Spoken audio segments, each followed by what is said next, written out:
La noche en que el cielo de Madrid se desgarró en una tormenta de furia incontrolable fue la misma en que el mundo de Isabella de Aragón se desmoronó bajo el peso de una calumnia despiadada. En el despacho del ducado de Montefrío, el aire estaba cargado con el aroma del tabaco rancio y el perfume sofocante de la marquesa Lucía, quien observaba con una sonrisa gélida desde las sombras. Sebastián, el hombre a quien Isabela había entregado su vida y su fe, sostenía entre sus manos temblorosas las encartas falsificadas que lo convencían de una traición inexistente. Sus ojos, antes llenos de una ternura que ella creía eterna, ahora ardían con el fuego del orgullo herido y la decepción más profunda. Isabela, de pie ante él con el vestido empapado por la lluvia, que ya empezaba a filtrarse por los ventanales, sentía que cada palabra de desprecio de su esposo era un puñal que atravesaba su alma. El silencio, que seguido a la acusación, fue más atronador que los rayos que iluminaban intermitentemente los retratos de los antepasados Montefrío, testigos mudos de una injusticia que mancharía su linaje para siempre. Sebastián arrojó el fajo de cartas sobre la mesa de caoba, exigiendo una explicación que su corazón ya se negaba a escuchar, pues el veneno de la duda había sido inyectado con maestría por Lucía y el primo Matías. Isabela intentó hablar, pero su voz, usualmente dulce y firme, se quebró ante la magnitud de la crueldad que veía en el rostro del hombre que amaba. No, había rastro del caballero que la había cortejado en los jardines de Aranjuez. Solo quedaba un aristócrata soberbio, ciego ante la verdad y manipulado por las apariencias de una sociedad que devoraba a los humildes. La humillación se sentía como una soga apretándose alrededor de su cuello, mientras él le ordenaba que se quitara el anillo de la familia. Con dedos gélidos que apenas respondían a su voluntad, Isabela deslizó la banda de oro y diamantes de su anular, sintiendo que al hacerlo se desprendía de su identidad y de su futuro. Sebastián no mostró piedad. Tomó la joya y la lanzó con desdén hacia el rincón más oscuro de la habitación, sentenciando su destierro inmediato de la propiedad sin más posesiones que la ropa que llevaba puesta. La lluvia golpeaba los cristales con una violencia rítmica, como si la naturaleza misma llorara por la infamia que estaba ocurriendo en aquel palacio de mármol y sombras. Isabela sintió como el mundo se derrumbaba, pero en su pecho ardía una llama que nadie podría apagar, una chispa de dignidad que sobrevivía incluso en el epicentro de su mayor vulnerabilidad y dolor. Ella sabía que la verdad era un río que siempre encontraba su cauce, aunque por ahora estuviera oculto. ¿Sientes la tensión? Esta es solo la primera prueba que Isabela enfrentará en su camino hacia la justicia. Si quieres descubrir cómo una mujer traicionada se convierte en la estratega más temida del ducado, suscríbete ahora para no perderte ni un segundo de esta batalla épica. Y cuéntame, ¿alguna vez has sentido que la injusticia te obliga a ser más fuerte de lo que creías posible? Pero en este instante el frío era su única compañía mientras cruzaba el umbral de la mansión, escuchando el eco metálico de las puertas cerrándose tras ella. El barro del camino comenzó a manchar el dobladillo de su vestido de seda, recordándole que ahora pertenecía al mundo de los desposeídos, a pesar de que en su vientre, aún de forma imperceptible, comenzaba a latir una vida nueva. Sebastián la observó desde el balcón, ocultando su propia agonía tras una máscara de indiferencia aristocrática, sin sospechar que acababa de expulsar no solo a su esposa, sino al heredero que tanto había implorado al cielo. El viento andaluz soplaba con una fuerza que parecía querer borrar su existencia de la historia de los Montefrío, empujándola hacia una oscuridad donde solo los fuertes logran encontrar la luz. Isabela caminó sin rumbo, sintiendo que cada paso la alejaba de su antigua vida y la acercaba a un destino incierto pero inevitable. La soledad del bosque que rodeaba la finca era un espejo de su propia desolación, un laberinto de árboles retorcidos que parecían burlarse de su desgracia bajo la luz plateada de la luna. Isabela se abrazó a sí misma tratando de proteger el pequeño calor que aún quedaba en su cuerpo, mientras las palabras de Sebastián resonaban en su mente como una condena eterna. Había sido acusada de adulterio, la mancha más oscura para una mujer de su época, y sabía que nadie en la alta sociedad de Madrid se atrevería a ofrecerle refugio o consuelo. Matías y Lucía habían tejido su red con una perfección diabólica, asegurándose de que cada salida estuviera bloqueada y cada aliado potencial estuviera envenenado contra ella. Sin embargo, en medio del agotamiento físico y la quiebra emocional, Isabela sintió un primer indicio de esa resiliencia que más tarde la definiría ante el mundo entero. El hambre y el agotamiento comenzaron a reclamar su tributo, mientras las horas de la madrugada se arrastraban con una lentitud tortuosa, obligándola a buscar cobijo bajo un saliente rocoso. Allí, acurrucada contra la piedra fría, Isabela permitió que las primeras lágrimas fluyeran, no por debilidad, sino como un bautismo de dolor que lavaba su vieja identidad de esposa sumisa. Recordó las advertencias de su abuelo, aquel comerciante exiliado que siempre le dijo que el oro de los nobles era a menudo más falso que sus promesas, y lamentó no haber escuchado antes su sabiduría. Sus manos, que antes acariciaban telas finas, ahora buscaban raíces y refugio en la tierra cruda, marcando el inicio de su transformación física y espiritual.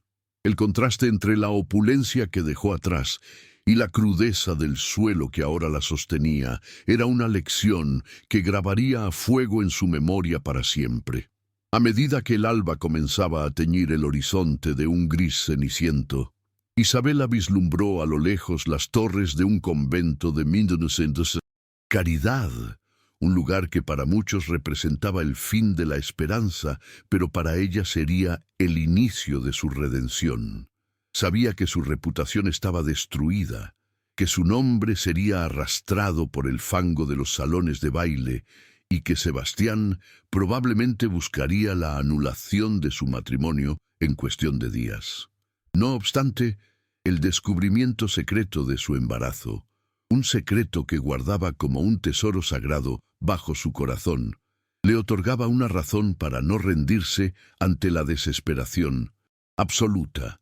El niño que crecía en su vientre no nacería en la vergüenza, se juró a sí misma, sino que sería el motor de una justicia que haría temblar los cimientos de la casa de Montefrío.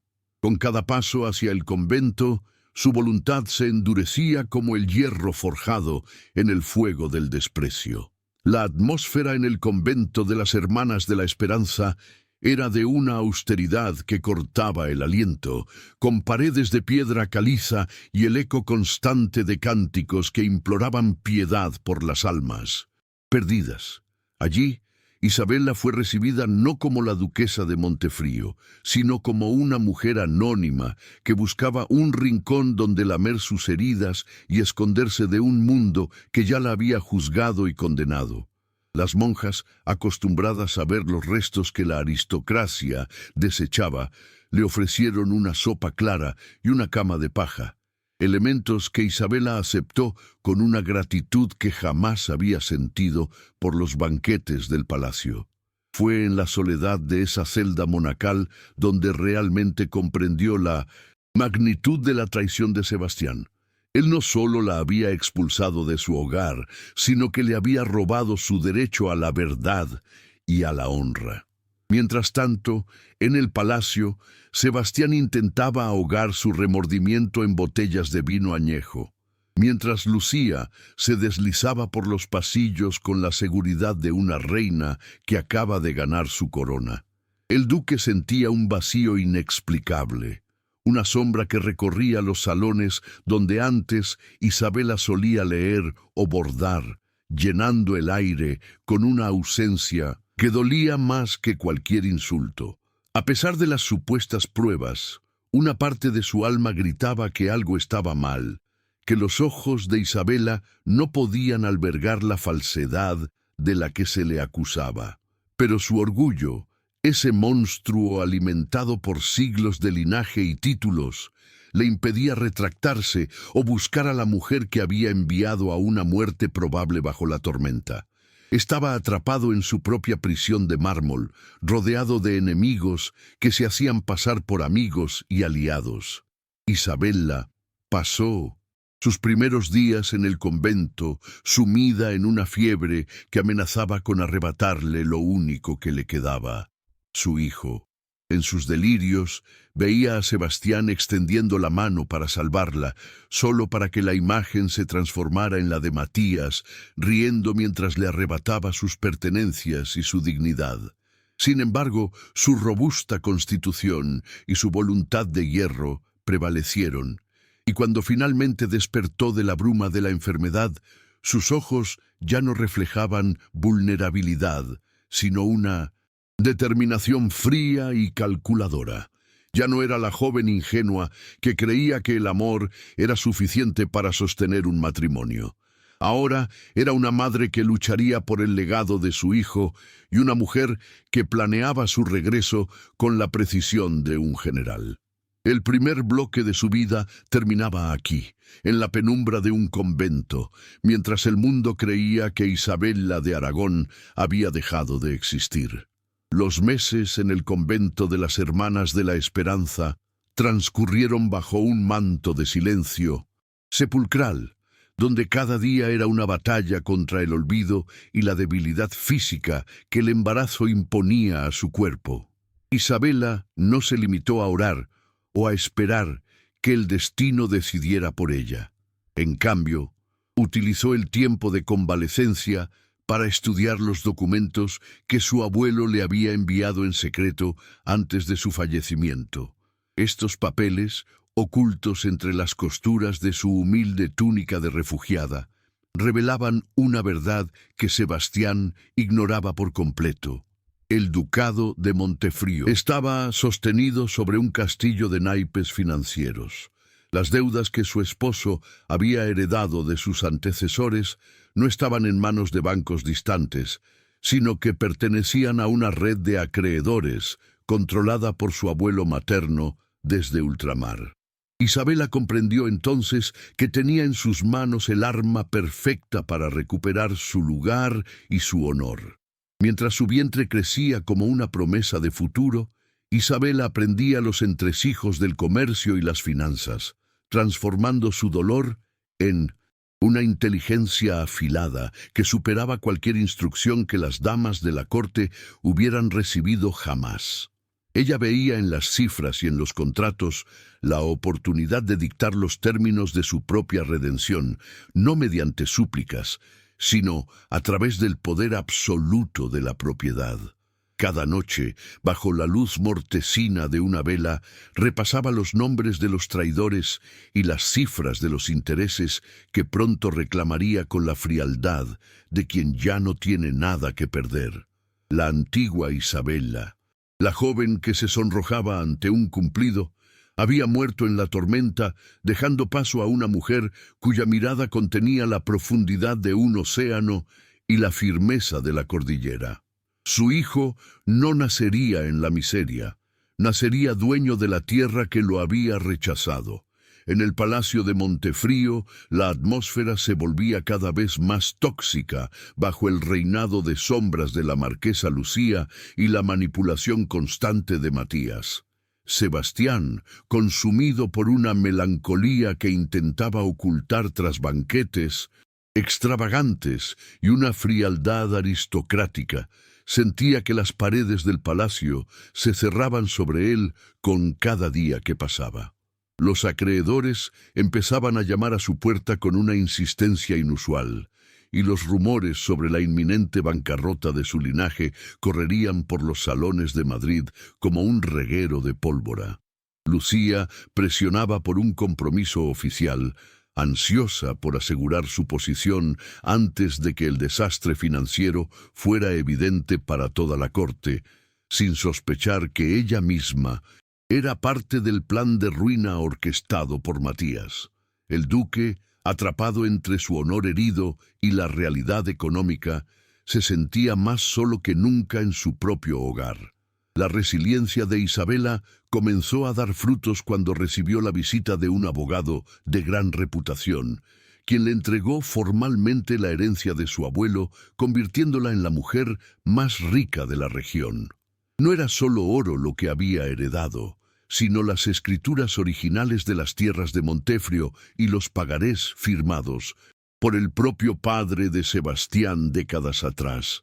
Con este poder, Isabela comenzó a mover los hilos desde las sombras del convento, comprando discretamente cada deuda pendiente del ducado hasta convertirse en la única acreedora legítima de su antiguo esposo.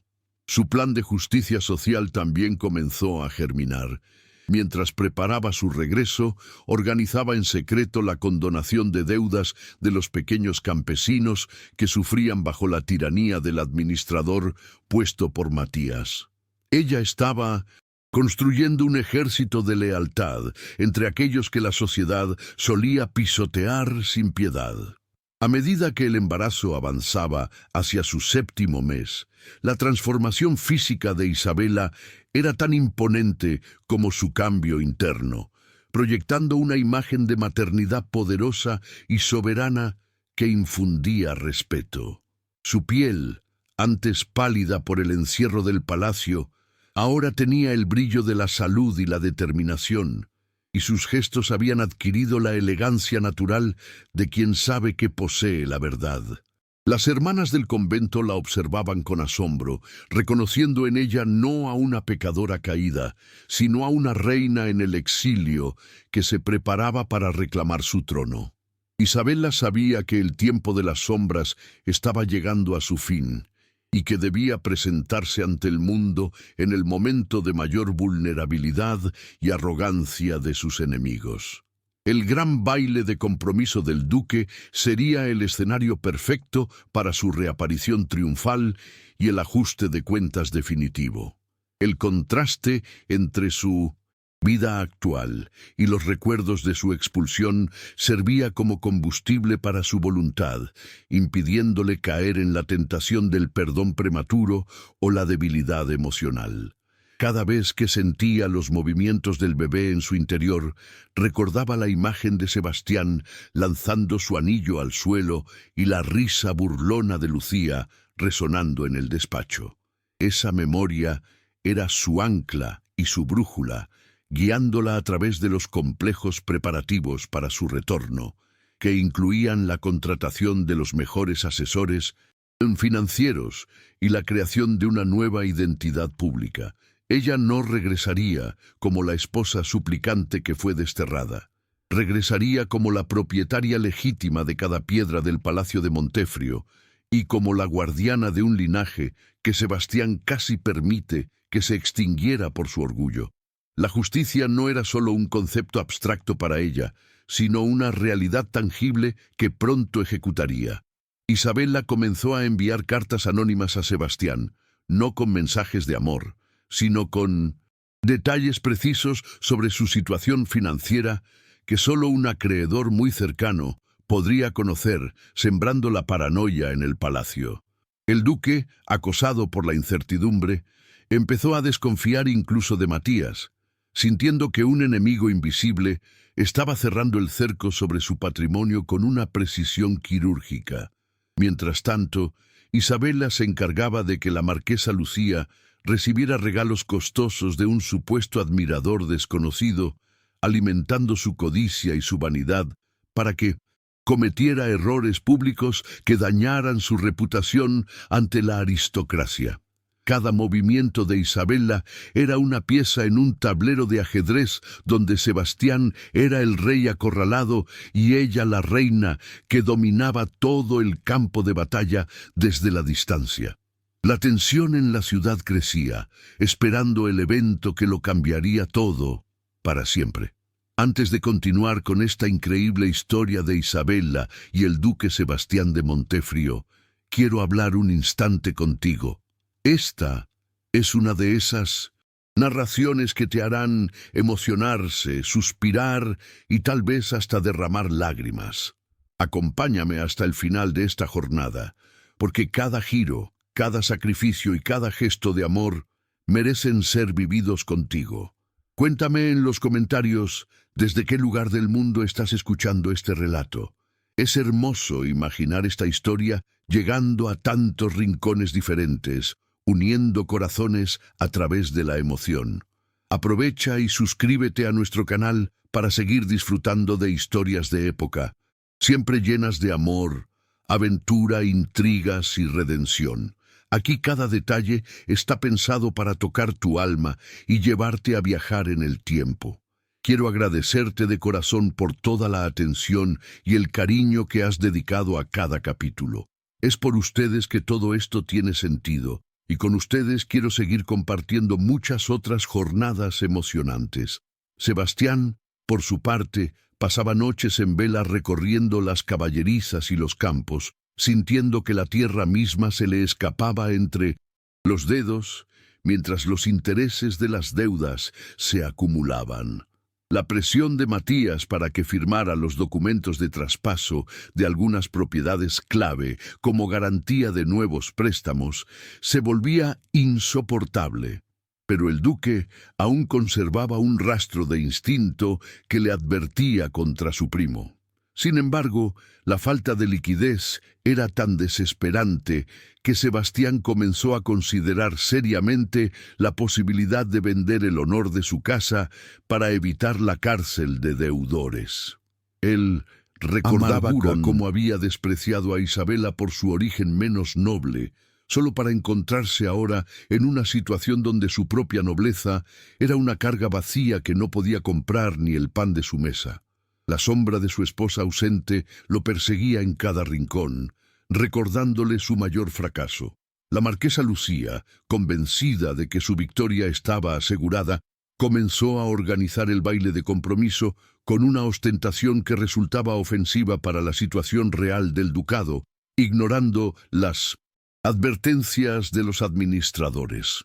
Ella veía en Sebastián no a un hombre, sino a un vehículo para obtener el título de duquesa y el acceso a las joyas de la corona que Isabella supuestamente había deshonrado. Su ambición la cegaba ante las señales de que alguien mucho más poderoso estaba comprando las lealtades de su propio servicio doméstico, quienes ahora informaban directamente a los representantes de Isabella. La red de espionaje que la protagonista había tejido era tan eficiente que conocía cada palabra de amor fingido y cada plan de traición que se discutía tras las puertas cerradas del palacio. La trampa estaba puesta, y los villanos caminaban hacia ella con una confianza ciega y arrogante.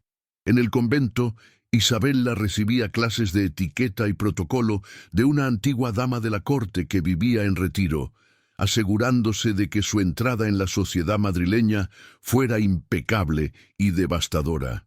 Ella no solo quería justicia financiera, quería que su victoria fuera estética y moral, demostrando que su dignidad era un diamante que brillaba más fuerte bajo la presión de la calumnia. El vestido que encargó para la gran noche fue diseñado para resaltar su embarazo de 7 meses, convirtiendo su estado en un símbolo de poder y continuidad, en lugar de una señal de debilidad o vergüenza. El color elegido fue un verde esmeralda profundo, el color de la esperanza, pero también el de la hiel que sus enemigos tendrían que tragar al verla aparecer como una aparición divina, desde el mundo de los muertos. Todo estaba listo para el regreso de la verdadera duquesa. El día anterior al baile, Isabella visitó la tumba de su abuelo para prometerle que su fortuna sería utilizada no solo para la venganza, sino para transformar el ducado en un lugar donde la justicia social no fuera un sueño, sino una realidad para todos. Ella entendía que su lucha no era solo personal, sino que representaba a todas las mujeres que habían sido silenciadas por la arrogancia de los hombres y la crueldad de las leyes sociales. Con las escrituras de Montefrío en su poder y el apoyo de los comerciantes más influyentes del país, se sentía capaz de desafiar a toda la aristocracia si era necesario. Su corazón ya no latía con el miedo de la fugitiva, sino con el ritmo constante y poderoso de la conquistadora que regresa a reclamar lo que le pertenece por derecho divino y legal. El aire de Madrid se sentía cargado de electricidad. Matías, sintiendo que el momento de su triunfo final estaba cerca, preparó los documentos finales para que Sebastián los firmara durante la celebración del compromiso, asegurándose de que el duque perdiera el control total del mayorazgo. No sabía que el abogado que él mismo había recomendado era en realidad un agente doble que respondía únicamente a las órdenes de Isabela y que ya había invalidado legalmente cualquier traspaso que no contara con el consentimiento de la nueva acreedora principal. La ironía de la situación era que los villanos estaban financiando su propia destrucción con el dinero que Isabela les permitía circular para mantener las apariencias.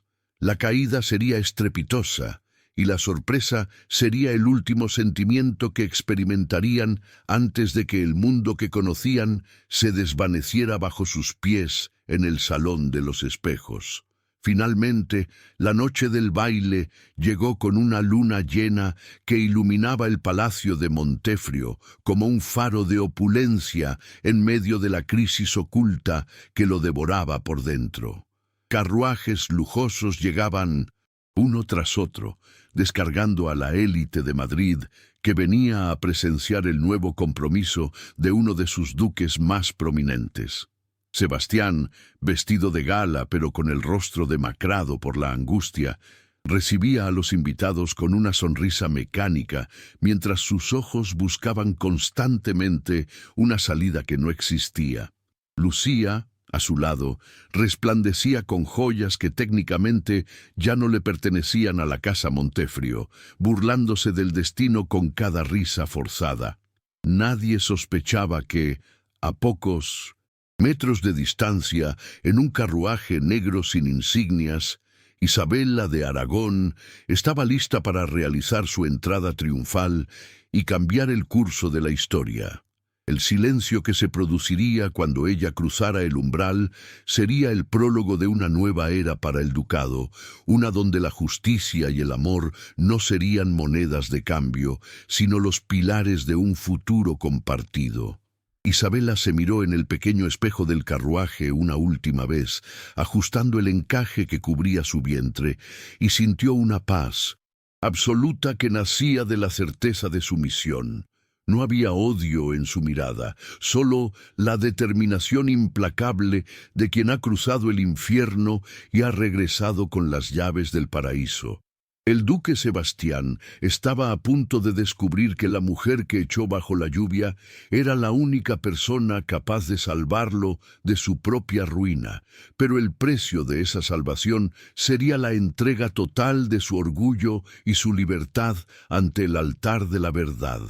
El eco de los violines llenaba el gran salón de los espejos, creando una atmósfera de falsa seguridad, mientras la aristocracia madrileña se entregaba al vino y al cotilleo malintencionado. Sebastián, de pie junto a una Lucía que ostentaba un collar de rubíes robado al legado de los Montefrío, sentía un frío inexplicable recorrer su columna vertebral, como si la propia estructura del edificio estuviera advirtiéndole del colapso inminente. Matías se acercó con una carpeta de cuero, instando al duque a firmar los documentos de cesión de los viñedos del sur para cubrir el interés de la deuda más urgente, sin saber que esos terrenos ya no le pertenecían. Justo cuando la pluma rozaba el papel, las puertas dobles del salón se abrieron de par en par, silenciando la orquesta y congelando el aliento de cada asistente en la habitación. No fue una entrada ruidosa, sino una presencia que emanaba una autoridad tan absoluta que el aire pareció densificarse instantáneamente. Isabela de Aragón cruzó el umbral con la cabeza erguida, envuelta en el verde, esmeralda de su vestido de seda que fluía alrededor de su vientre de 7 meses, como una declaración de guerra silenciosa, pero devastadora. El murmullo que recorrió el salón fue como el siseo de 1000 serpientes al reconocer a la mujer que todos daban por muerta o sumida en la desgracia absoluta de la indigencia. Sebastián soltó la pluma, viendo cómo la tinta manchaba el mantel de encaje, mientras su rostro pasaba de la palidez extrema a un rubor de vergüenza y asombro incontrolable. Allí estaba, ella, la mujer que él había arrojado a la tormenta, transformándose de una víctima frágil en una visión de poder soberano que eclipsaba incluso la belleza artificial de la marquesa Lucía. Cada paso de Isabela hacia el centro del salón era un golpe de mazo contra el orgullo de los presentes. La marquesa Lucía, recuperando el habla tras el impacto inicial, intentó ordenar a los guardias que expulsaran a la intrusa, pero se encontró con que los hombres no se movían, pues ya habían sido comprados por el nuevo capital de la protagonista. Isabela se detuvo frente a la pareja, ignorando los insultos siseados de la villana, y clavó su mirada en Sebastián, quien no podía apartar los ojos del prominente vientre de su esposa, comprendiendo en ese instante el peso del pecado que había cometido. El duque intentó articular una palabra, un nombre, una excusa, pero su voz se extinguió en su garganta ante la serenidad gélida de la mujer que una vez lo amó con devoción ciega.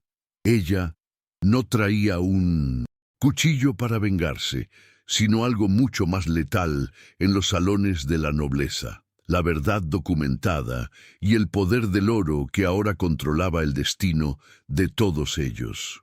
Isabela sacó de su bolso de seda un pliego sellado con el escudo real y lo extendió hacia Sebastián con una mano que no temblaba, a pesar de la tormenta emocional que rugía en su interior. No vengo a pedirte el lugar que me corresponde, Sebastián, pues ya he reclamado un trono mucho más sólido que tu apellido, dijo con una voz que resonó en cada rincón del salón. El documento no era un ruego de perdón, sino la ejecución de las hipotecas y deudas que Isabela había consolidado en los últimos meses, informando oficialmente al duque de que el palacio donde estaban parados ya no era de su propiedad. El silencio que siguió fue absoluto, roto solo por el sonido rítmico de la lluvia que, irónicamente, comenzaba a golpear nuevamente los ventanales, devolviéndolos al momento exacto de la traición original. Matías intentó intervenir, arrebatando el documento de las manos de Sebastián para denunciarlo como una falsificación, pero Isabela simplemente señaló hacia la entrada, donde un notario de la corona y 2 oficiales de justicia esperaban órdenes. La caída de la casa de Montefrio no era una posibilidad futura, era un hecho consumado que se estaba desarrollando frente a los ojos de toda la corte, destruyendo décadas de prestigio en un solo minuto de justicia poética. Lucía, al darse cuenta de que el dinero y el título por los que había conspirado se esfumaban, comenzó a gritar acusaciones de adulterio, señalando el vientre de Isabela como prueba de su infamia. Sin embargo, Isabela se limitó a sonreír con una tristeza infinita, sabiendo que la ciencia y las fechas pronto demostrarían la legitimidad del heredero que Sebastián había despreciado sin saberlo. El duque se derrumbó en una silla de terciopelo, rodeado de invitados que ahora lo observaban no con respeto, sino con la curiosidad morbosa con la que se mira un naufragio desde la orilla. Había perdido su fortuna, su honor, y lo que era más doloroso, se daba cuenta de que había perdido a la única mujer que lo había amado por el hombre que era, no por el título que ostentaba. Isabela no mostró placer ante su ruina. Su rostro reflejaba el cansancio de meses de lucha y la pesadez de una justicia que, aunque necesaria, dejaba un sabor amargo en la boca.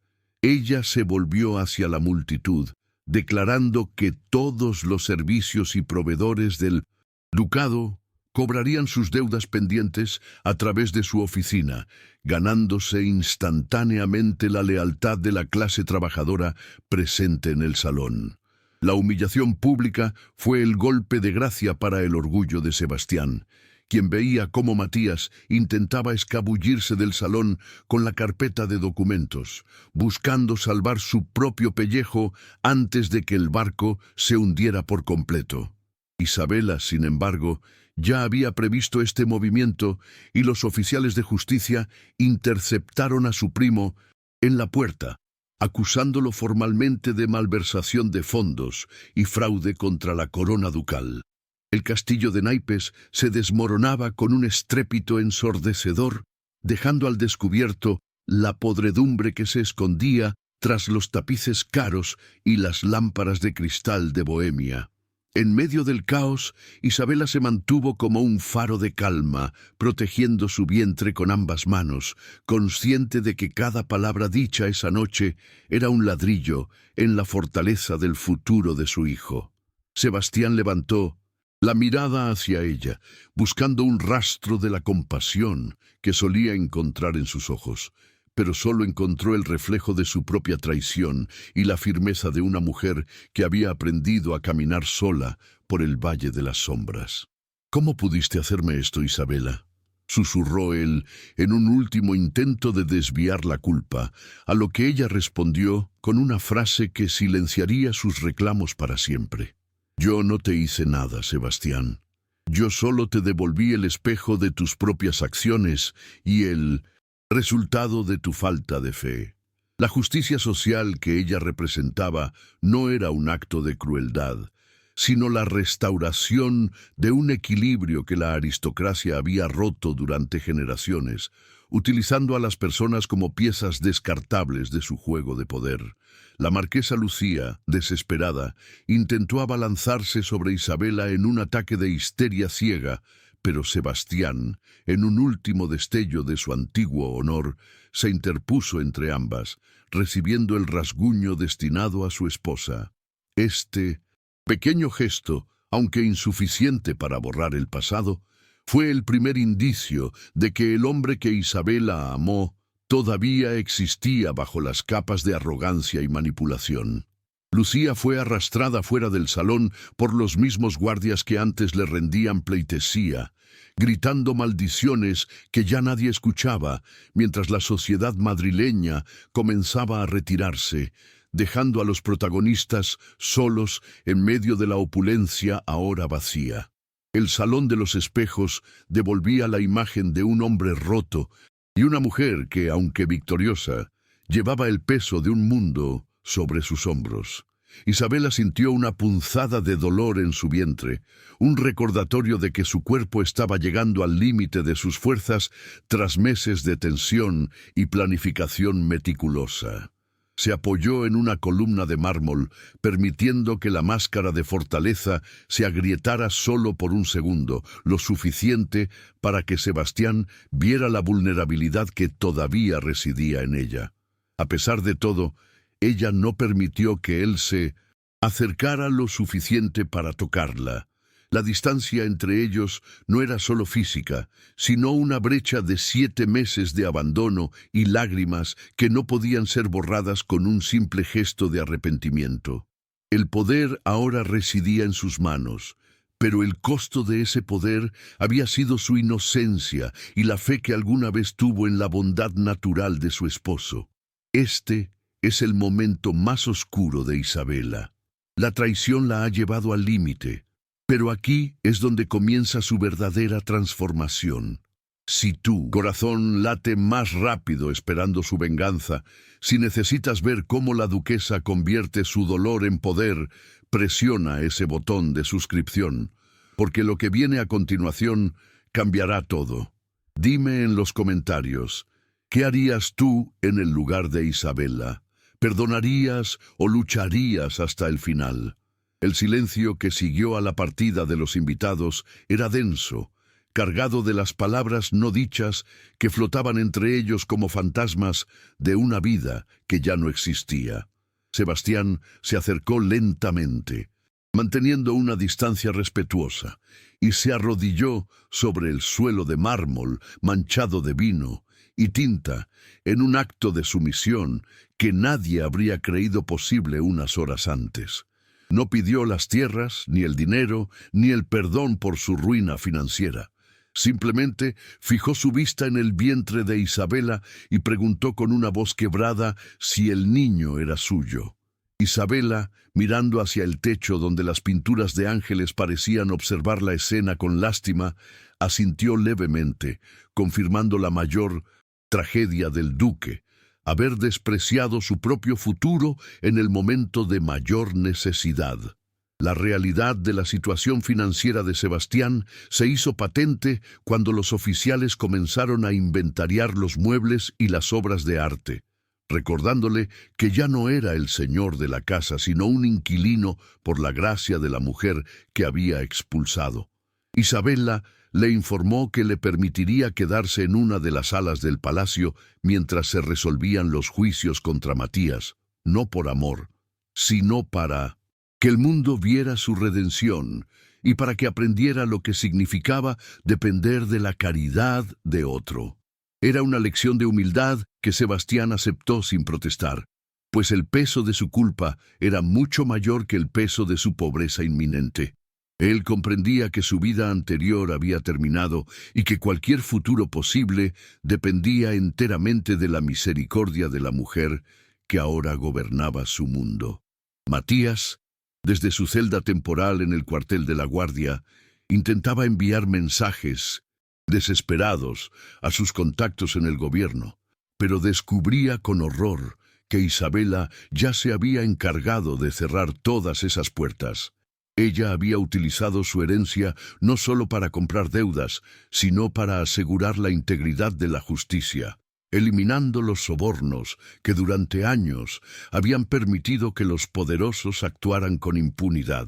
La caída de Matías era el símbolo de una nueva era en el ducado, una donde la ley se aplicaría por igual a todos, independientemente de su sangre o su apellido. Isabela estaba transformando su tragedia personal en una revolución social silenciosa que beneficiaría a miles de familias que antes eran ignoradas por la nobleza de Montefrio. A solas en su antigua habitación, Isabela se quitó el vestido verde y se miró en el espejo, reconociendo las marcas del cansancio, pero también la fuerza renovada en sus ojos. Sabía que la batalla no había terminado. Los acreedores de Matías intentarían reclamar sus partes y la sociedad todavía cuestionaría su honor hasta que el niño naciera. Pero ya no tenía miedo. El convento le había enseñado que la verdadera riqueza reside en la paz interna y en la capacidad de forjar el propio destino.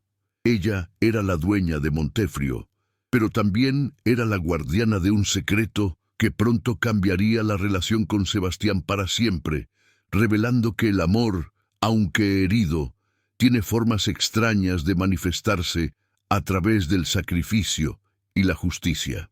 Sebastián pasó la noche en el despacho donde todo comenzó, rodeado de los restos de su arrogancia y las cartas falsas que ahora le quemaban las manos.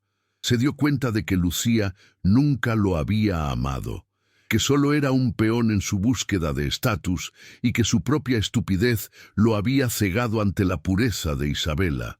La imagen de ella bajo la lluvia, empapada y humillada, se repetía en su mente como una tortura constante, recordándole que él mismo fue el villano de su propia historia. No buscaba redención porque creyera que la merecía, sino porque necesitaba encontrar una forma de enmendar el daño causado a su hijo, el heredero que Isabela protegía con tanta ferocidad. El hombre que saldría de ese despacho por la mañana no sería el mismo que entró la noche anterior. Los días siguientes fueron un torbellino de auditorías, confesiones y reestructuraciones que Isabela dirigía con una mano de hierro envuelta en un guante de seda. Cada decisión que tomaba estaba orientada a devolver la estabilidad a las tierras y a limpiar el nombre de la familia de las manchas que Matías y la mala gestión de Sebastián habían causado. Los campesinos y trabajadores comenzaron a verla no como una usurpadora, sino como una salvadora que entendía sus necesidades y respetaba su trabajo. El rumor de su embarazo se extendió por toda la región, pero ya no con el tono de escándalo, sino con la esperanza de que un nuevo líder nacería para consolidar los cambios que Isabela estaba implementando con tanto valor. Sebastián comenzó a trabajar en las tierras como un peón más, buscando en el esfuerzo físico una forma de purgar su culpa y demostrarle a Isabela que estaba dispuesto a empezar desde abajo. Ella lo observaba desde el balcón, viendo cómo sus manos aristocráticas se llenaban de callos y su piel se bronceaba bajo el sol andaluz, preguntándose si este cambio era genuino o simplemente una nueva forma de manipulación. Sin embargo, el silencio de Sebastián, su falta de quejas y su dedicación a las tareas más humildes comenzaron a ablandar lentamente las murallas que Isabela había construido alrededor de su corazón. No era el perdón lo que estaban haciendo, sino un respeto mutuo forjado en la ceniza de su pasado destruido y en la realidad de su presente compartido. La caída había sido total, pero en el fondo del abismo ambos habían encontrado algo que nunca tuvieron en la cima: la verdad desnuda. Sebastián ya no necesitaba títulos para sentirse hombre, e Isabela ya no necesitaba a Sebastián para sentirse poderosa. Esa independencia era la base necesaria para cualquier posibilidad de futuro. Mientras el 7º mes de embarazo llegaba a su fin, la salud de Isabela comenzó a estabilizarse, permitiéndole disfrutar de breves momentos de paz en los jardines que ahora le pertenecían por ley y por esfuerzo. La justicia social se sentía en el aire, en las escuelas que empezaba a fundar y en la dignidad que devolvía a sus súbditos, marcando el inicio de un legado que superaría cualquier fortuna material. Pero el peligro no había desaparecido por completo. Matías, aunque encarcelado, todavía tenía aliados oscuros que no veían con buenos ojos la pérdida de sus privilegios y el ascenso de una mujer con ideas reformistas. Isabela sabía que el clímax de su historia se acercaba y que debía estar preparada para el último enfrentamiento que decidiría no solo su futuro, sino el de su hijo. Ella revisaba los contratos una última vez, asegurándose de que cada flanco estuviera protegido, mientras sentía una patada vigorosa en su vientre, como si el niño también estuviera ansioso por nacer en este nuevo mundo que su madre estaba construyendo. La caída había terminado, y ahora comenzaba el ascenso hacia una verdad que nadie podría volver a ocultar tras las sombras de la traición. La revelación de la verdadera magnitud de la traición de Matías llegó como un estallido en una tarde de otoño, cuando Isabela, revisando los libros de contabilidad ocultos que los oficiales de justicia habían confiscado de la caja fuerte secreta de su primo, descubrió algo que heló su sangre. No se trataba solo de malversación de fondos o de cartas de amor falsificadas. Matías había estado envenenando sistemáticamente la mente del padre de Sebastián años atrás, acelerando su muerte para heredar el control de las deudas del ducado. Isabela sintió una náusea que no era producto de su embarazo, sino del horror de comprender que Sebastián también había sido una víctima de una red de manipulación tejida desde su infancia. El giro era devastador. El hombre que ella consideraba su verdugo principal había sido en realidad un títere en manos de un psicópata que buscaba la destrucción total del linaje Montefrío para quedarse con los restos. Con los documentos en la mano, Isabela llamó a Sebastián a su despacho, el mismo lugar donde meses atrás él la había repudiado. El duque entró con paso vacilante, vistiendo sus ropas de trabajo manchadas de tierra, un contraste absoluto con la opulencia que antes lo definía. Cuando Isabella le mostró las pruebas de que Matías había causado la muerte de su padre y manipulado cada uno de sus fracasos financieros para empujarlo al borde del abismo, Sebastián se derrumbó literalmente de rodillas, sollozando con una angustia que parecía desgarrar su pecho. La comprensión de que había destruido su matrimonio y expulsado a la única persona que lo amaba, basándose en las mentiras del asesino de su padre, fue un golpe de gracia para su ya maltrecha psique. Isabella, a pesar de sus juramentos de frialdad, sintió que una grieta se abría en su armadura de indiferencia al ver la vulnerabilidad total de su esposo. En ese momento de quiebre absoluto, Sebastián le reveló su secreto más profundo. Él nunca había dejado de buscarla en los barrios más pobres de Madrid, gastando lo poco que le quedaba en informantes para intentar encontrar su rastro, movido por una culpa que no lo dejaba dormir. No era orgullo lo que le impedía pedir perdón, sino la convicción de que era un monstruo, que no merecía ser perdonado tras haber fallado como hombre y como protector. Isabel la escuchó en silencio, sintiendo por primera vez en 7 meses que la justicia no consistía solo en recuperar tierras y dinero, sino en desenterrar la verdad que las sombras habían ocultado. El enemigo común, Matías, todavía tenía una última carta bajo la manga desde la prisión, y ahora ambos comprendían que su única posibilidad de supervivencia real era formar una alianza que desafiara toda lógica aristocrática. La tensión romántica, que había estado latente bajo capas de rencor, alcanzó un punto álgido cuando Sebastián tomó la mano de Isabella, y por primera vez sintió el movimiento vigoroso de su hijo contra la palma de su mano.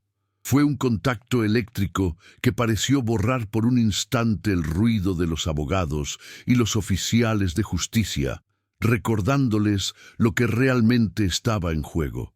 Isabella no retiró la mano, permitiendo que ese breve momento de conexión humana sellara un pacto silencioso de cooperación para limpiar el nombre de la familia y asegurar el futuro del niño que vendría al mundo en apenas 8 semanas.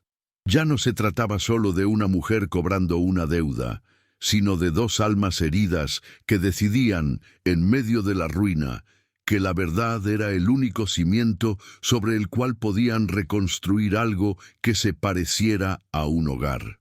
Sin embargo, la marquesa Lucía, despechada y al borde de la locura por su caída social, se había aliado con los antiguos acreedores, extranjeros de Matías, para lanzar un último ataque legal y físico contra el palacio. Alegaban que los contratos de herencia de Isabella eran nulos por un tecnicismo legal relacionado con la nacionalidad de su abuelo, intentando arrebatarle el control de las tierras justo cuando la cosecha estaba a punto de comenzar. Isabella comprendió que no podía ganar esta batalla sola desde un convento o un despacho. Necesitaba el conocimiento de Sebastián sobre la jerarquía social y su autoridad como duque, aunque solo fuera de nombre, para validar su posición ante el Consejo de Nobles. Era el momento de que Sebastián dejara el arado y volviera a vestir el uniforme de su casa, no como un señor soberbio, sino como el escudo de la mujer que amaba. El plan de defensa se trazó durante noches de vigilia, donde ambos compartieron mapas, contratos y susurros de estrategia sobre la mesa de caoba que antes los separaba. Sebastián demostró una inteligencia financiera que Isabella no sospechaba, revelando que su supuesta ineptitud pasada había sido producto de las drogas que Matías le suministraba secretamente en su vino para mantenerlo sumiso. A medida que los efectos de los antiguos venenos desaparecían de su sistema, el duque recuperaba la lucidez y la fuerza de sus ancestros, convirtiéndose en el aliado más feroz de la protagonista. Esta transformación física y mental de Sebastián fue el catalizador que permitió a Isabela empezar a ver al hombre real tras el título, un hombre capaz de sacrificarse por la justicia y de reconocer sus errores con una humildad que le otorgaba una nueva forma de nobleza. La noticia de su alianza corrió por Madrid como un escándalo mayor que el del divorcio original, provocando que la aristocracia se dividiera entre los que apoyaban la reforma de Isabela y los que temían que su éxito inspirara a otras mujeres y clases sociales a reclamar sus derechos. Lucía y los aliados de Matías intensificaron sus esfuerzos, contratando mercenarios para sabotear y aterrorizar a los campesinos que ahora servían a Isabela con devoción.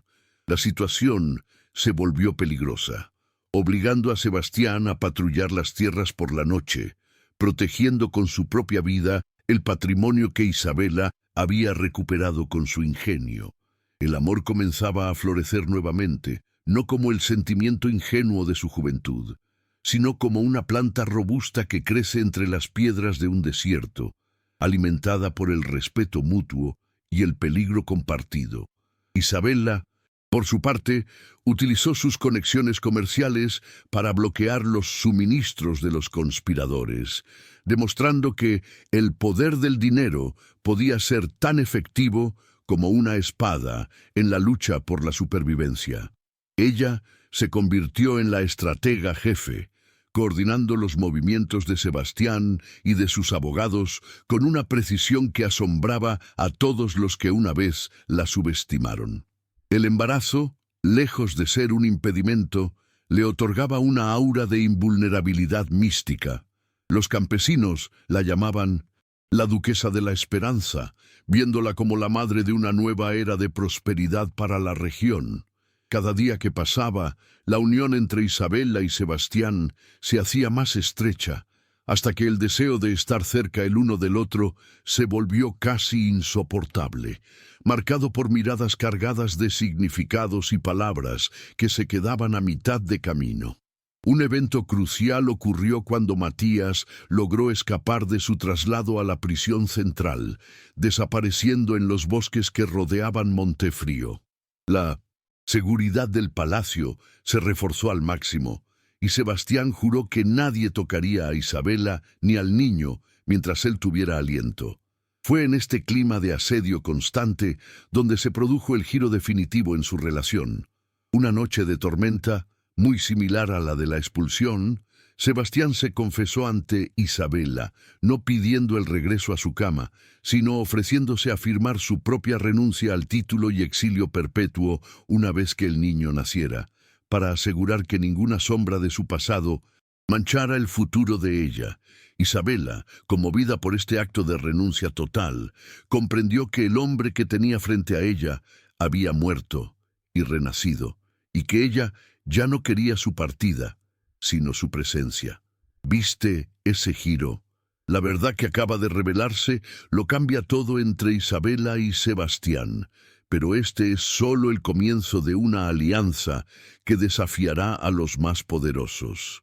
Si estás tan enganchado como yo al escribir esta historia, suscríbete para que YouTube te avise cuando suba el próximo capítulo. Porque cuando dos almas heridas se unen por la justicia, el enemigo no tiene oportunidad. Comparte en los comentarios. ¿Crees que Sebastián merece una segunda oportunidad? La revelación de que Sebastián estaba dispuesto a perderlo todo, incluso a ella, para proteger su honor, fue el puente que permitió a Isabela cruzar el abismo del rencor. Ella le tomó el rostro entre sus manos, notando las cicatrices del trabajo y la fatiga del guerrero, y le dijo que Montefrío no necesitaba un mártir, sino un padre y un gobernante justo que estuviera a su lado. El beso que selló esa alianza fue amargo y dulce a la vez, cargado con el peso de 7 meses de soledad y la esperanza de una redención que antes parecía imposible. Sin embargo, su momento de paz fue interrumpido por el sonido de una explosión en los almacenes de grano. El asedio final de Matías y Lucía había comenzado, y no se detendrían hasta ver el palacio reducido a cenizas. Sebastián tomó su espada, la misma que había estado acumulando polvo en la armería, y se preparó para liderar a los hombres en la defensa de su hogar y de la mujer que amaba. Isabela, a pesar de su estado avanzado de embarazo, se negó a esconderse en el sótano. Se instaló en el centro de mando del palacio, utilizando señales de luz y mensajeros para coordinar la defensa y asegurar que los refuerzos de la Guardia Civil llegaran a tiempo. El giro narrativo se completó cuando se descubrió que Matías no estaba solo atacando por venganza, sino que intentaba recuperar unos documentos que probaban que él no era un Montefrío legítimo, sino el fruto de un engaño que invalidaba todas sus pretensiones de sangre. La verdad final estaba a punto de ser revelada, y el precio de esa revelación sería la sangre de los traidores. La batalla por Montefrío se libró no solo en los campos, sino en cada pasillo del palacio, donde Sebastián luchó contra los mercenarios con una ferocidad que nacía del deseo de proteger lo único puro que le quedaba en la vida. Isabela veía desde la torre cómo su esposo se convertía en el hombre que ella siempre supo que podía ser, un líder que inspiraba a sus hombres no por miedo, sino por el ejemplo de su valor. Mientras tanto, Lucía había logrado infiltrarse en las habitaciones privadas, buscando a Isabela con un puñal en la mano, cegada por el odio y la envidia hacia la mujer que lo había recuperado todo. El enfrentamiento entre las dos mujeres fue un duelo de voluntades, donde la fuerza moral de Isabela se impuso sobre la desesperación psicótica de la marquesa. Isabela utilizó su conocimiento de los pasadizos secretos para flanquear a Lucía, desarmándola no con violencia, sino con la revelación de que Matías ya la había traicionado, vendiendo su parte del plan a los acreedores extranjeros para huir solo. La caída moral de Lucía, al verse utilizada una vez más por el hombre en quien confiaba, fue el momento en que su espíritu se rompió definitivamente. Isabela, demostrando su evolución de personaje pasivo a activo, no permitió que Lucía fuera asesinada. En cambio, la entregó a las autoridades con una mirada de lástima que hirió más que cualquier acero. La justicia de Isabela no buscaba cadáveres, sino la restauración de la verdad y el castigo legal que la sociedad aristocrática solía evitar para sus miembros. El clímax del asedio llegó cuando Sebastián finalmente acorraló a Matías en el borde del acantilado que limitaba las tierras del ducado. El enfrentamiento fue breve, pero intenso, un choque entre el pasado corrupto y el futuro redimido. Matías intentó utilizar su conocimiento sobre la muerte del padre de Sebastián para desestabilizarlo, pero el duque ya no era el joven manipulable de antes. Era un hombre que había encontrado su centro en el amor de Isabela y la esperanza de su hijo.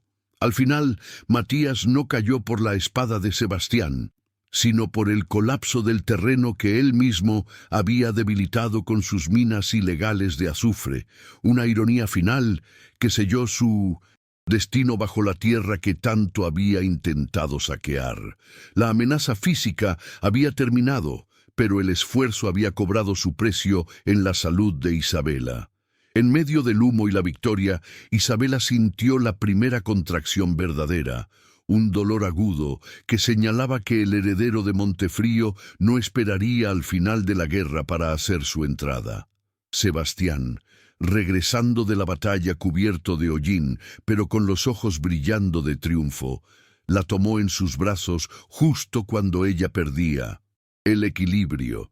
El miedo a perderla, que había sido su motor durante meses, se transformó en una urgencia desesperada por salvarla a ella y al niño. El palacio, aunque dañado por el asedio, se convirtió en un santuario donde la vida intentaba abrirse paso entre las cicatrices de la guerra. La narrativa alcanzaba su punto de máxima tensión, con la incertidumbre sobre la supervivencia de la protagonista y su hijo marcando el ritmo de los siguientes eventos. Los médicos fueron llamados a toda prisa, mientras Sebastián se negaba a separarse del lado de Isabela, sosteniendo su mano y dándole la fuerza que ella le había devuelto a él. En esas horas de agonía y esperanza, los últimos restos de rencor se disolvieron en el sudor y el esfuerzo del parto. Isabela luchaba no solo por su vida, sino por el símbolo de su victoria y la consolidación de su amor redimido. El palacio de Montefrío, que una vez fue una prisión de mentiras y orgullo, estaba a punto de convertirse en la cuna de una nueva generación que ya no conocería la injusticia de sus ancestros. La transformación de los personajes era completa. Ella era la reina que había conquistado su reino y él era el rey que había aprendido a servir. Afuera, el sol comenzaba a salir sobre los campos de Montefrío, iluminando los restos de la batalla, pero también los brotes verdes que prometían una cosecha legendaria.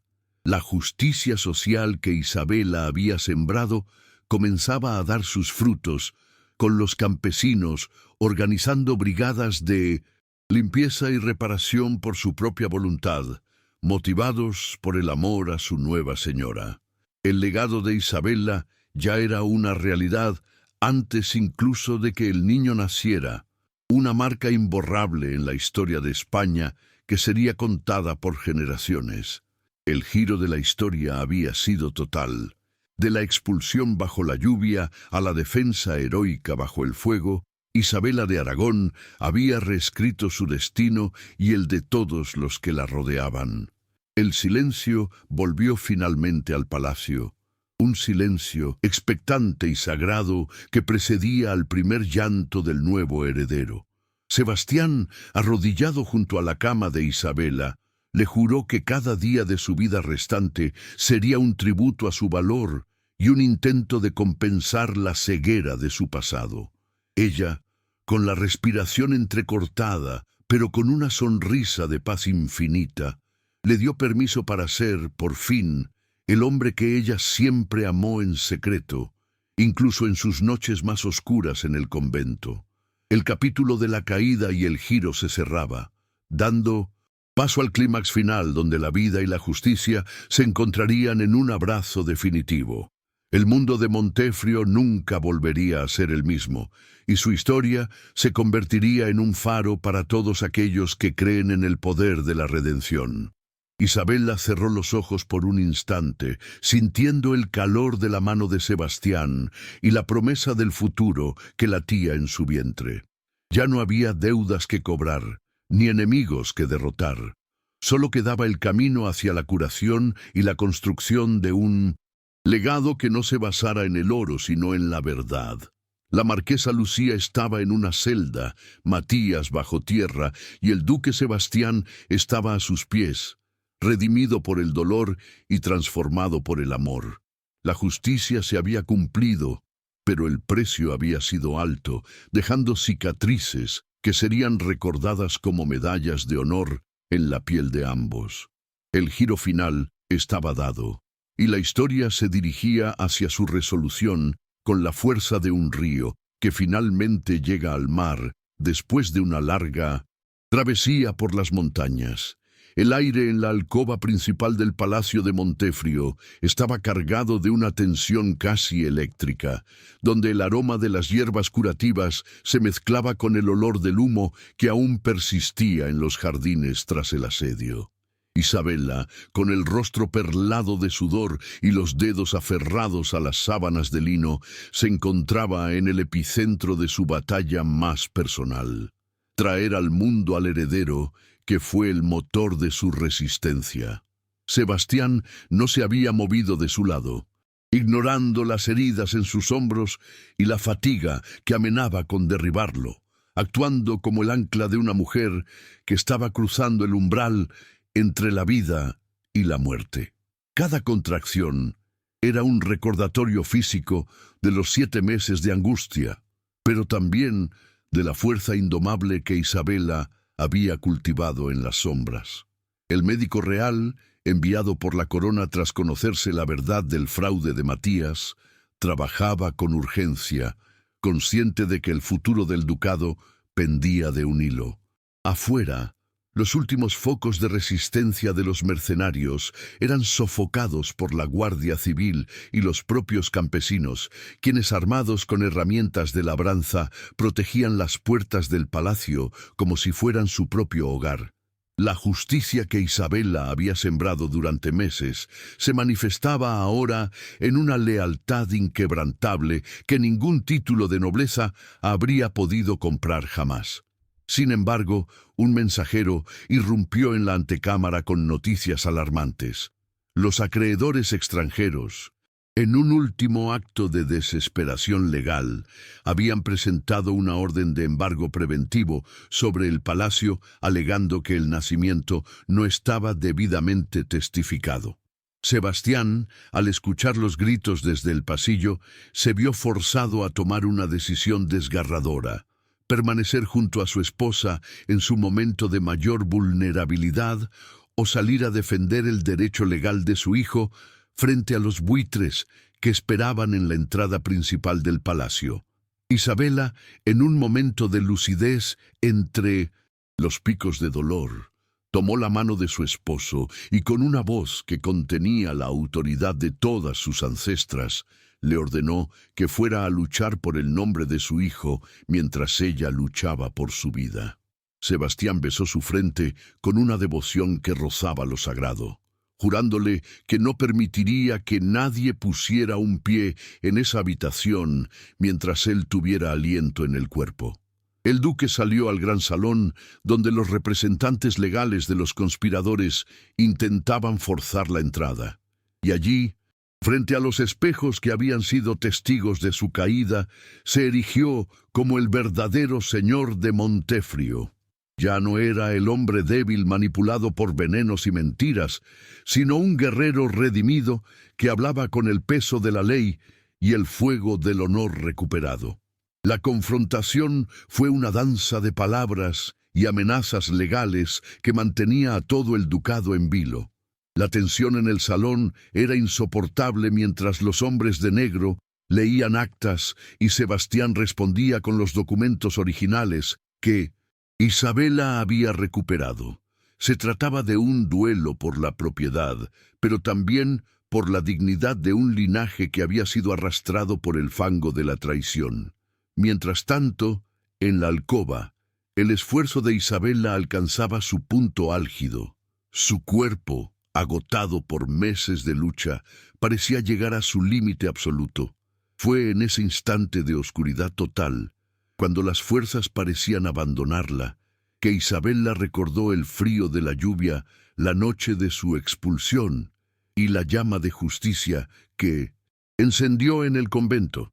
Ese fuego interior le otorgó un último impulso de voluntad, una energía que trascendía lo físico para asegurar que el legado de su abuelo y la esperanza de su gente no se perdieran en la avaricia de sus enemigos. La batalla está en su punto más alto.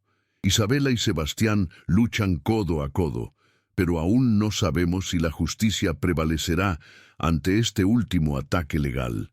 Si estás al borde de tu asiento, si necesitas ver cómo termina esta confrontación épica, asegúrate de estar suscrito, porque historias como esta, donde el amor y la venganza se entrelazan en cada decisión, son las que compartimos aquí cada semana. ¿Quién crees que saldrá victorioso? ¿La astucia de Isabela o la crueldad de los últimos aliados de Matías? En el gran salón, Sebastián logró finalmente expulsar a los emisarios extranjeros al revelar que la corona española había intervenido todas las cuentas de Matías y Lucía, invalidando cualquier contrato firmado bajo coacción o engaño. Fue su primera gran victoria como el hombre nuevo que Isabela había forjado. Una victoria obtenida no con la arrogancia del título, sino con la precisión de la justicia. Sin embargo, su triunfo se vio interrumpido por un silencio sepulcral que descendió sobre el palacio, un silencio que venía de las habitaciones superiores y que heló el corazón de todos los presentes.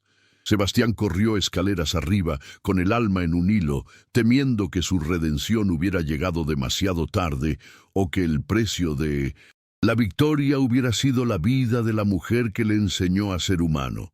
El tiempo parecía haberse detenido en los pasillos de mármol. Al llegar a la puerta de la alcoba, el duque se detuvo, con el aliento entrecortado y el miedo reflejado en sus ojos cansados, hasta que un sonido débil pero decidido rompió la quietud de la noche. Era el llanto de un recién nacido, un grito de vida que reclamaba su lugar en el mundo y que resonaba como una campana de libertad sobre las cenizas de la vieja casa de Montefrío. Sebastián entró lentamente y encontró a Isabela, pálida pero radiante, sosteniendo en sus brazos a un niño envuelto en las mantas que ella misma había bordado durante sus meses de exilio en el convento. El médico asintió con respeto, confirmando que ambos estaban a salvo y que el heredero era fuerte y sano. Fue el momento de catarsis final, donde el dolor del pasado se disolvió en la promesa del futuro que ahora descansaba entre ellos. Isabela levantó la mirada hacia su esposo y le entregó al niño, permitiendo que Sebastián experimentara por primera vez el peso de la verdadera responsabilidad y el amor incondicional. El duque se arrodilló junto a la cama, sollozando no de tristeza, sino de una gratitud abrumadora por la segunda oportunidad que la vida le había otorgado a través del valor de su esposa. El clímax de la historia no fue la derrota de los villanos ni la recuperación del oro, sino este instante de unión absoluta donde la vulnerabilidad se convirtió en su mayor fortaleza. Los muros del palacio de Montefrío, que habían albergado tanta hipocresía, se sentían ahora como un verdadero hogar, protegidos por el amor de una madre que se negó a ser víctima y un padre que aprendió a pedir perdón. La justicia se había cumplido en todas sus formas. Fuera, la noticia del nacimiento se extendió por los campos de Andalucía como un milagro, y las hogueras comenzaron a encenderse en las colinas para celebrar la llegada del nuevo heredero. Los campesinos sabían que este niño no sería el señor que los oprimía, sino el hijo de la mujer que les devolvió su dignidad, y el hombre que trabajó la tierra junto a ellos. La estructura social del ducado había sido transformada para siempre, reemplazando la jerarquía del miedo por una comunidad, basada en el respeto mutuo que Isabela había diseñado desde su celda monacal. El clímax narrativo se cerraba con una imagen de paz recuperada, donde el conflicto central se resolvía no solo con leyes, sino con el nacimiento de una esperanza tangible que nadie podría volver a arrebatarles.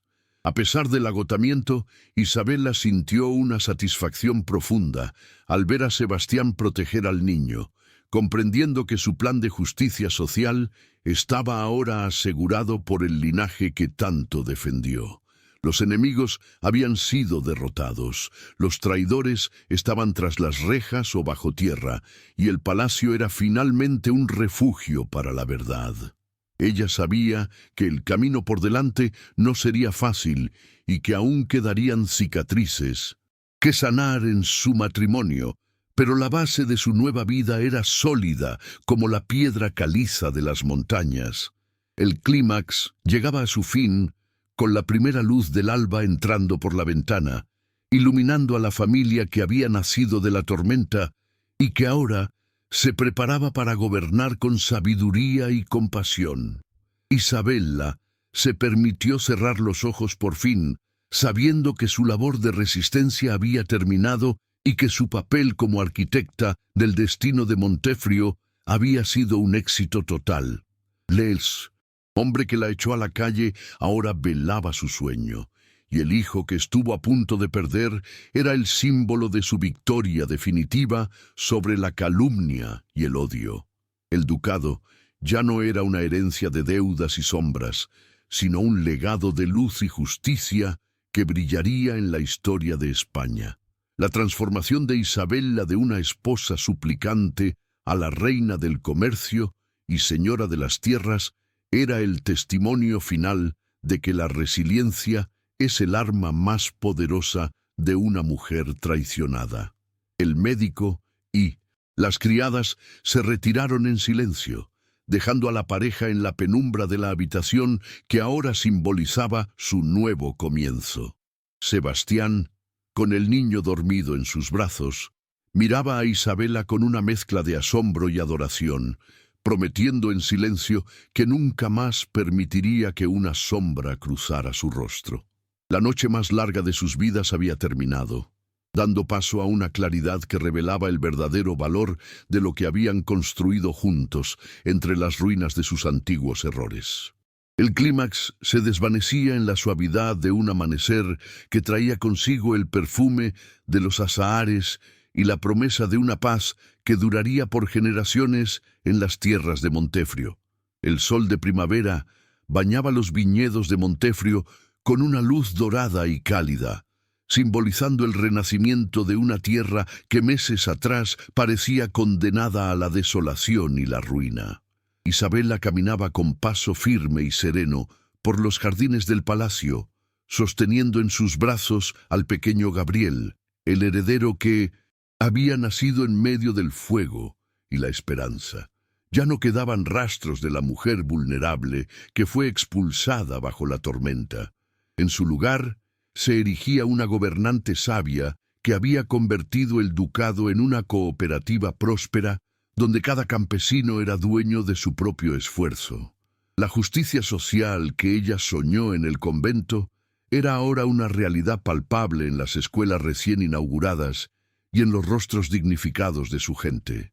El palacio de Montefrio ya no era un símbolo de opresión aristocrática, sino el corazón palpitante de una comunidad que valoraba el honor por encima del apellido. Sebastián se acercó a ella, vistiendo con la sencillez de un hombre que ha encontrado su verdadero propósito en el servicio y la protección de su familia. Su transformación era absoluta. El brillo de la arrogancia en sus ojos había sido reemplazado por la profundidad de la sabiduría adquirida a través del dolor y el arrepentimiento genuino. Juntos observaban cómo los trabajadores recolectaban los primeros frutos de una cosecha que prometía saldar todas las deudas históricas del ducado, no solo las financieras, sino también las morales. El duque había renunciado formalmente a sus privilegios feudales para gobernar como un igual al lado de su esposa, reconociendo que el liderazgo de Isabela era la única fuerza capaz de sostener el linaje frente a los cambios de la época. La paz que respiraban era el fruto de una guerra ganada con la verdad y la resiliencia. En la lejanía, la noticia de la condena perpetua de Matías y el destierro de la marquesa Lucía llegaba como un eco débil de un pasado que ya no tenía poder sobre ellos. La justicia del hombre había castigado sus crímenes, pero la justicia del destino los había condenado al olvido, la mayor de las penas para quienes vivían de la vanidad y la apariencia. Isabela había logrado lavar su honra no con venganza sangrienta, sino con la excelencia de sus acciones y la transparencia de su gestión comercial, convirtiéndose en un referente de poder femenino en toda España. Las intrigas que una vez amenazaron con destruirla ahora eran solo anécdotas en las crónicas del ducado, lecciones de lo que sucede cuando el orgullo ciega a la razón. La victoria era total y el futuro se extendía ante ellos como un lienzo en blanco listo para ser pintado con amor. El proceso de curación emocional entre Isabela y Sebastián no había sido inmediato, sino un camino pavimentado con conversaciones sinceras y momentos de vulnerabilidad compartida durante las largas noches en el palacio. Él había aprendido a escuchar la voz de su esposa como la de una socia estratégica, y ella había aprendido a perdonar las debilidades del hombre que fue víctima de su propia educación y de los venenos de sus enemigos. Su amor actual era una estructura mucho más sólida que el romance ingenuo de sus primeros días. Era una unión forjada en la batalla, templada en la adversidad y sellada con el compromiso de construir un mundo mejor para su hijo. Cada gesto de ternura entre ellos era un tributo a la capacidad del alma humana para reconstruirse desde las cenizas de la traición y la desconfianza absoluta. Isabella se detuvo ante el monumento que había mandado erigir en honor a su abuelo, el comerciante que desde el exilio le proporcionó las herramientas para su redención. Ella sabía que su riqueza no era un fin en sí mismo, sino un medio para asegurar que ninguna otra mujer en sus tierras tuviera que enfrentar el desamparo que ella vivió bajo la lluvia. Había creado un fondo de dotes y educación para las niñas huérfanas, asegurando que el conocimiento fuera su escudo contra los caprichos de los hombres poderosos. Su legado no se mediría en lingotes de oro, sino en la libertad de las generaciones que vendrían después de ella, un legado de independencia y dignidad. El ducado de Montefrio se había transformado en un faro de progreso social, en una época que aún se aferraba a las sombras del pasado feudal. La relación con la corte de Madrid también había cambiado. La aristocracia, que antes la despreciaba, ahora buscaba sus consejos financieros y su mediación en conflictos de tierras, reconociendo que el poder real residía en la inteligencia y la producción, no solo en la sangre. Isabella recibía a los embajadores con una cortesía impecable, pero nunca olvidaba quiénes fueron los que le dieron la espalda en su momento de necesidad, manteniendo una independencia que la hacía aún más respetada y temida. Ella era la arquitecta de su propio destino y la guardiana de la estabilidad de la región, demostrando que una mujer embarazada y repudiada podía regresar para convertirse en la figura más influyente de su tiempo. Su historia era un canto a la justicia poética que el mundo a veces se niega a creer posible. Sebastián tomó al pequeño Gabriel en sus brazos, elevándolo hacia el cielo mientras el sol de la tarde iluminaba el rostro del niño, el símbolo viviente de su victoria sobre la muerte y la mentira. En ese momento, el duque juró que su hijo crecería conociendo la historia de valor de su madre, para que nunca olvidara que el verdadero honor reside en la verdad, y que la lealtad es un tesoro que debe cultivarse cada día con humildad. Isabella observaba la escena con una sonrisa de paz infinita, sintiendo que el ciclo de dolor que azotó a la familia Montefrio durante generaciones finalmente se había roto. La cadena de traiciones había sido reemplazada por una red de afectos sinceros y propósitos comunes que garantizaban la prosperidad de todos los que vivían bajo su protección. Si has acompañado la historia de Isabella y del duque Sebastián de Montefrio hasta el final, dime cuál fue el momento más emocionante para ti. Escríbelo en los comentarios, porque tu voz da sentido a cada capítulo. Esta es la esencia de cada historia en este canal. Mujeres que reescriben su destino y hombres que aprenden que el verdadero honor está en la humildad. Si esta jornada te ha emocionado, si has sentido cada latido de su corazón, suscríbete ahora para vivir más romances de época donde la justicia y el amor siempre encuentran su camino. Aprovecha para suscribirte a nuestro canal y seguir disfrutando de romances de época llenos de amor, drama y emoción. Gracias de corazón por haber vivido esta travesía conmigo. Muy pronto volveremos con una nueva historia que tocará tu alma. La tarde comenzó a caer suavemente sobre Montefrio y la familia se dirigió hacia el interior del palacio, cuyas luces se encendían una a una, ya no para ocultar secretos, sino para dar la bienvenida a una era de transparencia y alegría.